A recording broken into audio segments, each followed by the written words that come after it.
Alright, so I just didn't want it to to make my video disappear again. So I'm just going to upload 2. So now you're at part 2 of chapter 14. The forest was black and silent. A little way into it, they reached a fork in the earth path, and Harry, Hermione, and Hagrid took the left path, while Malfoy, Neville, and Fang took the right. They walked in silence, their eyes on the ground. Every now and then a ray of moonlight through the branches above lit a spot of silver-blue blood on the fallen leaves. Harry saw that Hagrid looked very worried. Could a werewolf be killing the unicorns? Harry asked. Not fast enough, said Hagrid. It's not easy to catch a unicorn. They're powerful, magical creatures. I never knew one to be hurt before. They walked past a mossy tree stump. Harry could hear running water. There must be a stream somewhere close by. There were still spots of unicorn blood here and there along the winding path. You all right, Hermione? Hagrid whispered. Don't worry. It can't go far if it's badly hurt, and then we'll be able to... Get behind that tree! Hagrid seized Harry and Hermione and hoisted them off the path behind a towering oak. He pulled out an arrow and fitted it into his crossbow, raising it, ready to fire. Then the 3 of them listened. Something was slithering over dead leaves nearby. It sounded like a cloak trailing along the ground. Hagrid was squinting up the dark path, but after a few seconds the sound faded away. I knew it, he murmured. There's something in here that shouldn't be. A werewolf? Harry suggested. There was no werewolf, and it was no unicorn either, said Hagrid grimly. Right, follow me, but careful now. They walked more slowly, ears straining for the faintest sound. Suddenly, in a clearing ahead, something definitely moved. Who's there? Hagrid called. Show yourself, I'm armed. And into the clearing came. Was it a man or a horse? To the waist, a man with red hair and a beard, but below that was a horse's gleaming chestnut body with a long reddish tail. Harry and Hermione's jaws dropped. Oh, it's you, Ronan, said Hagrid in relief. How are ya? He walked forward and shook the centaur's hand. Good evening to you, Hagrid, said Ronan. He had a deep, sorrowful voice. Were you going to shoot me? Can't be too careful, Ronan, said Hagrid, patting his crossbow. There's something bad loose in the forest. This is Harry Potter and Hermione Granger, by the way, students up at the school. And this is Ronan, you two. He's a centaur. We've noticed, said Hermione faintly. Good evening, said Ronan. Students, are you? And do you learn much up at the school? A bit, said Hermione timidly. A bit? Well, that's something, Ronan sighed. He flung back his head and stared at the sky. Mars is bright tonight. Yeah, said Hagrid, glancing up too. Listen, I'm glad we run into you, Ronan, 'cause there's a unicorn been hurt. You seen anything? Ronan didn't answer immediately. He stared unblinkingly upward, then sighed. Always the innocent are the first victims, he said. So it has been for ages. So it is now. Yeah, said Hagrid. But have you seen anything, Rowan? Anything unusual? Mars is bright tonight, Ronan repeated, while Hagrid watched him impatiently. Unusually bright. Yeah, but I was meaning something unusual a bit nearer to home, said Hagrid. So you haven't noticed anything strange? Yet again, Ronan took a while to answer. At last he said, The forest hides many secrets. A movement in the trees behind Ronan made Hagrid raise his bow again, but it was only a second centaur, black-haired and bodied and wilder looking than Ronan. Hello, Bane, said Hagrid. All right? Good evening, Hagrid. I hope you're well. Well enough. Look, I've just been asking Ronan. You seen anything odd in here lately? There's a unicorn been injured. Would you know anything about it? Bane walked over to stand next to Rowan. He looked skyward. Mars is bright tonight, he said simply. We've heard, said Hagrid grumpily. Well, if either of you do see anything, let me know, won't you? We'll be off then. Harry and Hermione followed him out of the clearing, staring over their shoulders at Ronan and Bane until the trees blocked their view. Never, said Hagrid irritably. Try and get a straight answer out of a centaur. Ruby stargazers, not interested in anything closer than the moon. Are there many of them in here? Asked Hermione. Oh, a fair few, keeping to themselves mostly, but they're good enough about turning up if we ever want a word. They're deep-minded centaurs. They know things, just don't let on much. Do you think that there was a centaur we heard earlier? Said Harry. That didn't sound like hooves to you. Nah, if you ask me, that was what's been killing the unicorns. Never heard anything like it before. They walked on through the dense, dark trees. Harry kept looking nervously over his shoulder. He had the nasty feeling that they were being watched. He was glad that they had Hagrid and his crossbow with them, and they just passed a bend in the path where Hermione grabbed Hagrid's arm. "Hagrid, look, red sparks! The others are in trouble!" "You two wait here," Hagrid shouted. "Stay on the path. I'll be right back for you." They heard him crashing away through the undergrowth. They then stood looking at each other, very scared, until they couldn't hear anything but the rustling of the trees. "You don't think they've been hurt, do you?" whispered Hermione. "I don't care if Malfoy has, but if something's got Neville, it's our fault he's here in the first place." The minutes dragged by. Their ears seemed sharper than usual. Harry seemed to be picking up every sigh of the wind, every cracking of twigs. What was going on? Where were the others?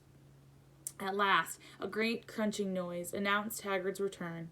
Malfoy, Neville, and Fang were behind him. Hagrid was fuming. Malfoy, it seemed, had sneaked up behind Neville and grabbed him as a joke. Neville had panicked and sent up the sparks. "We'll be lucky to catch anything now with the racket you two were making." "Right. We're changing groups. Neville, you stay with me and Hermione. Harry, you go with Fang and this idiot." "I'm sorry," Hagrid added in a whisper to Harry, "but he'll have a harder time fighting you, and we've got to get this done." So Harry set off into the heart of the forest with Malfoy and Fang. They walked for nearly half an hour, deeper and deeper into the forest, until the path became almost impossible to follow because the trees were so thick. Harry thought the blood seemed to be getting thicker. There were splashes on the roots of a tree, as though the poor creature had been thrashing around in pain close by. Harry could see a clearing ahead through the tangled branches of an ancient oak. "Look," he murmured, holding out his arm to stop Malfoy. Something bright was gleaming on the ground. They inched closer. It was the unicorn, all right, and it was dead. Harry had never seen anything so beautiful and sad. Its long, slender legs were stuck out at odd angles where it had fallen, and its mane was spread out pearly white on the dark leaves. Harry had taken one step toward it when a slithering sound made him freeze where he stood.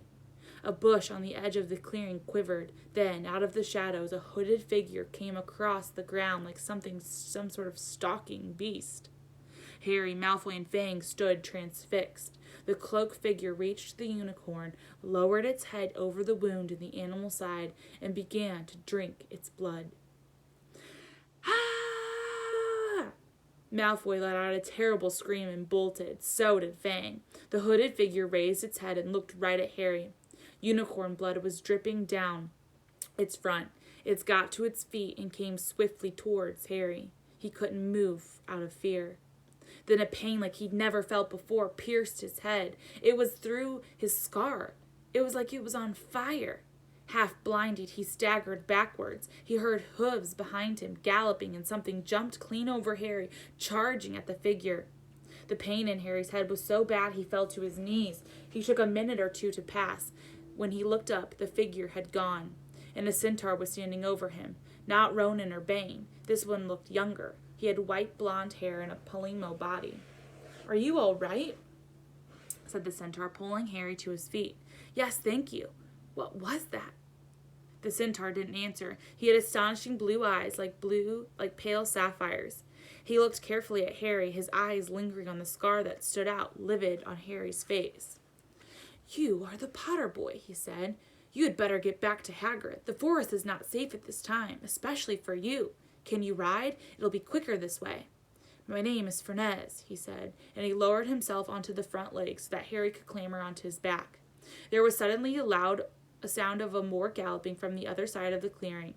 Ronan and Bane came bursting through the trees, their flanks heavy and sweating. "Fernez!" Bane thundered. "What are you doing? You have a human on your back. Have you no shame? Are you a common mule?" "Do you realize who this is?" says Fernez. "This is the Potter boy. The quicker he leaves the forest, the better." "What have you been telling him?" growled Bane. "Remember, Fernez, we are sworn not to set ourselves against the heavens. Have we not read what is to come in the movements of the planets?" Ronan pawed the ground nervously. "I'm sure Fernez thought he was acting out of the best," he said in his gloomy voice. Bane kicked his back legs in anger. "For the best? What is this you do to us? Centaurs are concerned with what has been foretold. It is not our business to run around like donkeys after stray humans in our forest." Fernez suddenly reared onto his hind legs in anger, so that Harry had to grab his shoulders to stay on. "Do you not see that unicorn?" Fernez bellowed at Bane. "Do you not understand why it was killed? Or have the planets not let you in on the secret? I set myself against what is lurking in this forest, Bane, yes, with humans alongside me if I must.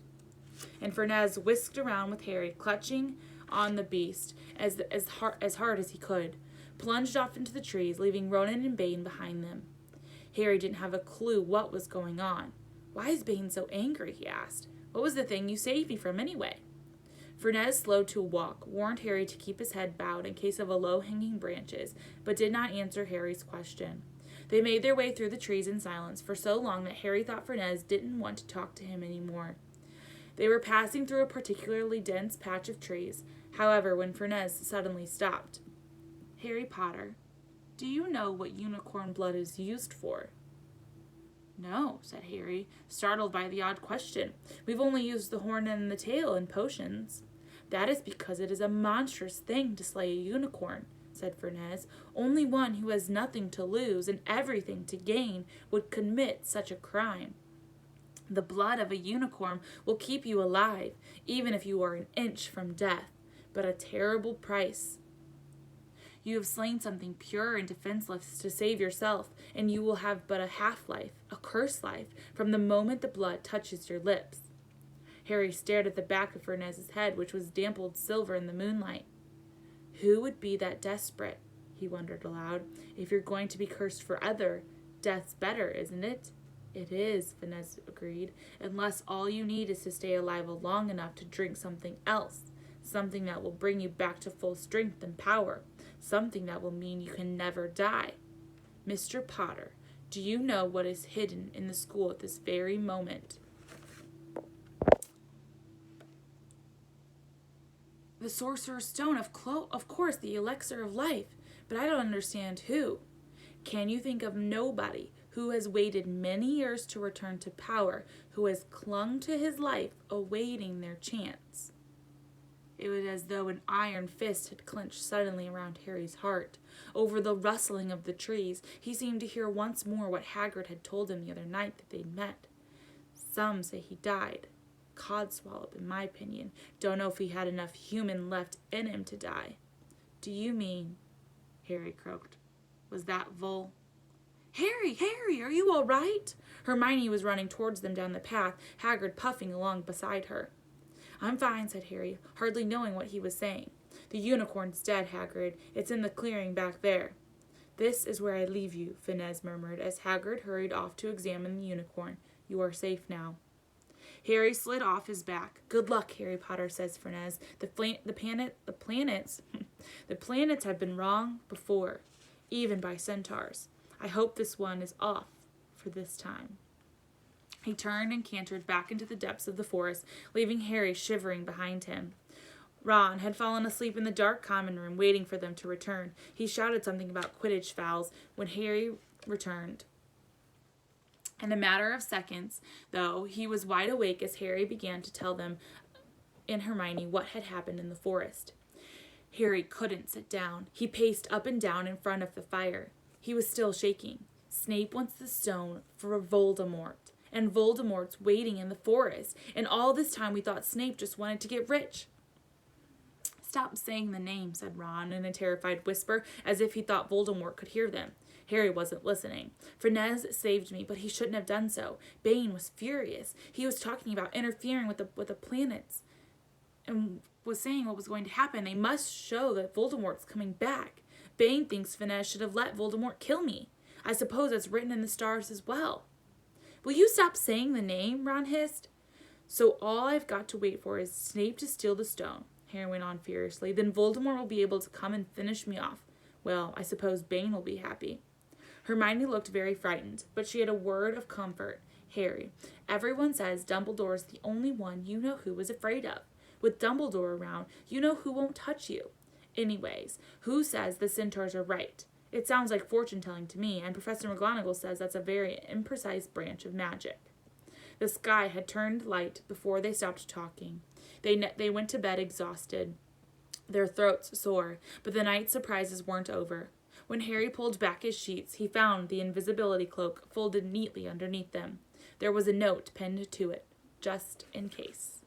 All right, guys, that is where we're stopping for today. We will read chapter 16 tomorrow, and this is called Through the Trap. door. So what could Harry and Hermione and Ron be up to through the trap door? All right, we'll find out tomorrow.